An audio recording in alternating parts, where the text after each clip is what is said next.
homework 2. So we are going to add and subtract rational expressions. This one is kind of an easier, kind of slowly getting us involved because this has common denominators.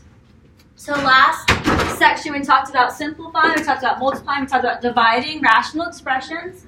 Now we are going to start adding and subtracting. So in order to add and subtract fractions, we have to get a common denominator. They have to be like terms. So this section is kind of nice, kind of a good little ease into adding and subtracting because it already gives us problems with common denominators. So in this section, we're going to find an LCD, add and subtract rational expressions with a common denominator, and then always, no matter what, we're going to simplify completely.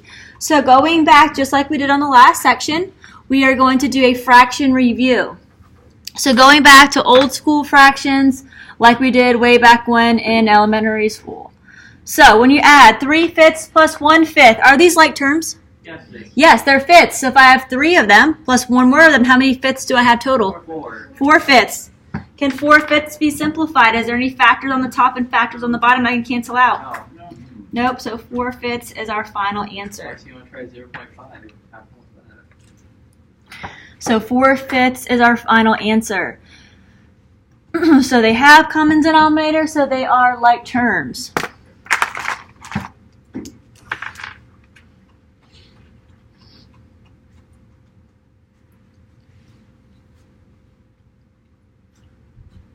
They are like terms with our common denominator.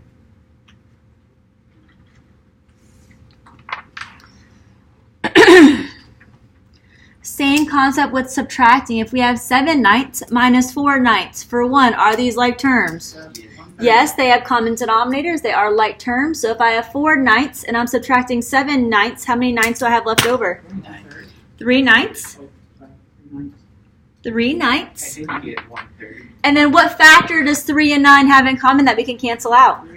3. They have a 3 that I could factor out. Factor is the same thing as dividing from the top and the bottom. So we're left over with our final answer of 1/3, which is 1/3.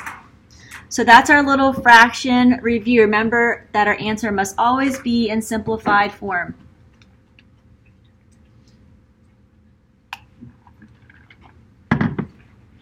Questions, comments, concerns for me thus far? If not, let's slowly move it into a little bit more of our speed. So if we are adding 1 over x minus 1 plus x over x minus 1, I'm going to ask you every single time. I know it's going to be annoying because it's going to be the same answer for this whole section. But I'm just preparing us for the whole test and the whole review and the whole quizzes where they put all the sections together. So for this one, if I have 1 over x minus 1 plus x over x minus 1, are these like terms? Yes. Yes, they both have the same denominator of x minus 1.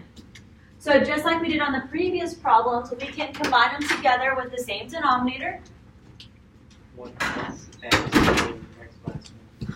Perfect. So now it's all over x minus 1. On top, we have 1 plus x.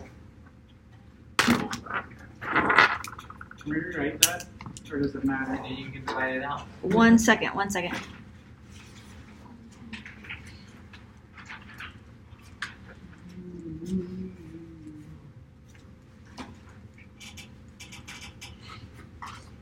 What was your question? Can you rewrite it? Okay, to rewrite it to be able to simplify it? Is that what you're talking about? Is that why you want to rewrite it? I don't. Is this from factoring? Like I always rewrite it x and then your Okay. whatever number. Perfect. Yeah, let's rewrite this. We have 1 plus x all over x minus 1. Let's flip it around. So that way we have x plus 1 all over x minus 1. Looking at x plus 1 all over x minus 1, are there any factors in common or anything that we can do to make there be factors in common? We can't cancel out our x's because this one has x plus 1, this one has x minus 1. They're not the same thing. Yeah, there's not parentheses, so we can't do that. So what else? So is there anything they have in common? No, not really. So that means either one of these would be correct. Either 1 plus x over x minus 1 or x plus 1 over x minus 1. Yes, sir. I know this is a weird question. No, go for it. Since there's no parentheses, you couldn't do it. If you factored out a negative out of the bottom, could you cancel out the ones?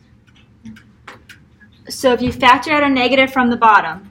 Like, I know that's a weird question, but like we did it in another problem. Like that? Yeah. And then it would be x plus. And then cancel out these two ones? Is that what you're asking me? Nice. No, because these are not like terms. This is x plus 1. That's together as a family because they're being added. And this is just 1. So they're not the same thing. So since the bottom's also in parentheses, and then you can't take it out of the bottom. Right. Okay. Right. You have to take it out. The whole factor has to be the same. So yeah, you can take out a negative, but we're still not going to be able to cancel anything out. Great question. Other questions? If not, let's try another one. Subtracting y plus 3 over y minus 7 minus y minus 1 over y minus 7. Are these like terms? They have a common denominator? Yes. Yes, so we know we can write it all over y minus 7. So we can subtract our top. So we have y plus 3 minus y minus 1. So notice I put my y plus 3 and my y minus 1 in parentheses because we're taking this fraction, this factor, and we're subtracting this other fraction, this other factor. So we're just grouping them together using parentheses. Wouldn't it just equal 4 on top? We have to do that. We have to do that because we have to just see what we can distribute. Is there anything outside of this first set of parentheses to distribute? No. Notice a positive 1.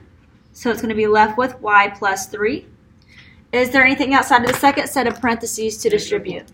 That negative 1. So this is going back to test, I want to say 1. Maybe. Yeah, 1. Test 2 is radicals. Test 1 where we are subtracting and adding polynomials. So distributing that negative, we have negative y plus 1 all over y minus 7. So we have to put it in parentheses because we have to distribute. So next, we can just combine like terms. The bottom's done, so we're not even talking about with that one right now. We're just worried about the top. So y plus 3 minus y plus 1. 4. I have y minus y, which cancel each other out. And we're left over with 3 plus 1, which will give us 4, all over y minus 7. There's no factors that can be canceled out, so 4 over y minus 7 will be our final answer. How could I help explain this better? How could I help you understand this better?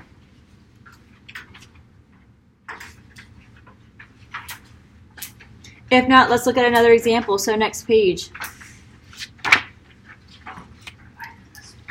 So up top, we're looking at perform the indicated operation. We're going to simplify if possible. So if we have z squared minus 4, z squared over x plus 2 minus 4 over x. Let me just start over. Z squared over z plus 2 minus 4 over z plus 2. They always put this in there because then you have z's and 2's together. I hate that. All right, so are these like terms? They have common denominators? Yes. Yes, they are both over z plus 2, so I can write them both over z plus 2. So subtracting our tops, we have z squared minus 4. Which is the difference of perfect square. Which is a difference of perfect squares, so we need to factor the top to see if any factors can cancel. So you're right, z squared minus 4 is a difference of perfect squares. So that means we can easily factor the top. Z squared is z times z. One's positive, one's negative. And 4 is 2 times 2. All over z plus 2. So we have z plus 2 times z minus 2 all over z plus 2. What factors can cancel? Z plus 2. Z plus 2. What's left over up top? Z minus 2. Z minus 2 over what's left over on the bottom? 1. 1. What is z minus 2 over 1? Z minus 2. Z minus 2. Final answer. What? Boom goes the dynamite. Oh, boom goes the dynamite? You usually say boom. I usually do say boom, and every class makes fun of me for saying that. And I do say boom all the time, but I've never heard boom goes the dynamite. They're just not fun. Yeah, they're not we fun. like to have fun in this class. I agree. We like to have fun. One day I'll tell you the story of why I say boom. You can Wait, pause it. We got time. is she recording right now? Let's do this last one. Okay. Are you Let's do this recording last right one. I'm excited. I like so now? like. Oh, no. I mean, it's not really that cool of a story, so don't get too excited. Questions on this one before we continue? No. No. All right, last one, right? Yep. Last one for this section. Perform the indicated operation. We're going to simplify if possible. If we have 5x minus 10 all over x squared plus x minus 6 plus 7 minus 6x all over x squared plus x minus 6. So for one, are these like terms that have common denominators? Yeah. Yeah. So that means we can write it all over x squared plus x minus 6. Can we go ahead and factor before you bring the top over? No, and I'm going to show you why. Okay. All right, so let's add the top. So we have 5x minus 10 as one factor, as one fraction. So we are going to put that in parentheses to group that fraction together. Plus, same thing over here, 7 minus 6x. We're going to put 7 minus 6x again into parentheses to group that together. The reason why we can't factor it yet is these two things are being added together. So that means we have to simplify it first before we can factor. Factor is two things that are being multiplied together. So if this was being multiplied, we could do that. No, But because no, they're... factor the bottom. Oh, we can factor the bottom whenever. Yeah, Okay. that's cool. Sorry, my bad.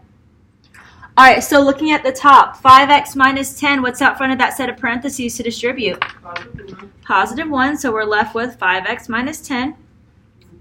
Outside of the second set of parentheses, 7 minus 6x, what's outside to distribute? Positive 1. I'm still going to put my arrows, even though it's going to stay. Positive 7 minus 6x, just so that way we keep the habit of distributing. All over x squared plus x minus 6. So now we can combine like terms. Up top we have 5x minus 10 plus 7 minus 6x. So combining like terms, 5x minus 6x. Negative 1x. And then we also have negative 10 plus 7. Negative 3. All over x squared plus x minus 6. So negative x minus 3 all over x squared plus x minus 6. Now that we have it simplified, we simplified the top, simplified the bottom. Now let's try to see if the whole fraction can be simplified. So let's try to factor the top, factor the bottom. Looking at negative x minus 3, what's our GCF? Negative 1. Negative 1. So factoring out that negative 1, we're left over with positive x plus 3. Over x plus 3, x plus 2. On the bottom, we have x squared plus x minus 6. By the way, there's no GCF. Our A value is 1. Our B value is also 1. And C is negative 6.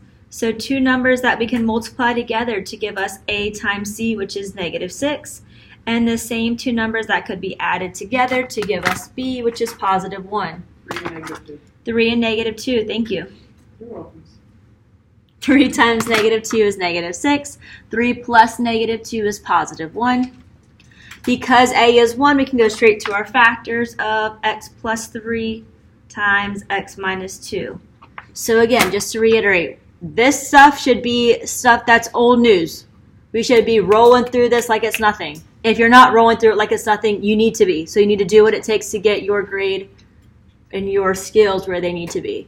Whether it's coming to see me, whether it's coming to see Shelby, whether it's going to ASC lab, whether it's practicing, whatever you got to do to make it better, because we're going to be rolling through this.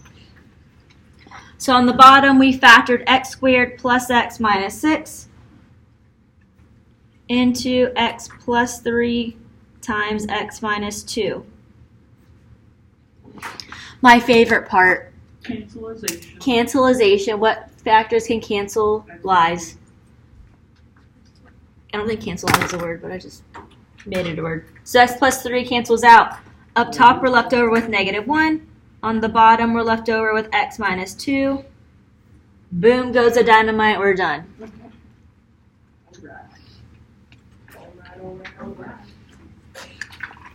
How can I help you understand this better? What questions, comments, or concerns do you have for me, please? If not, this is all of Module 7, Homework 2 notes.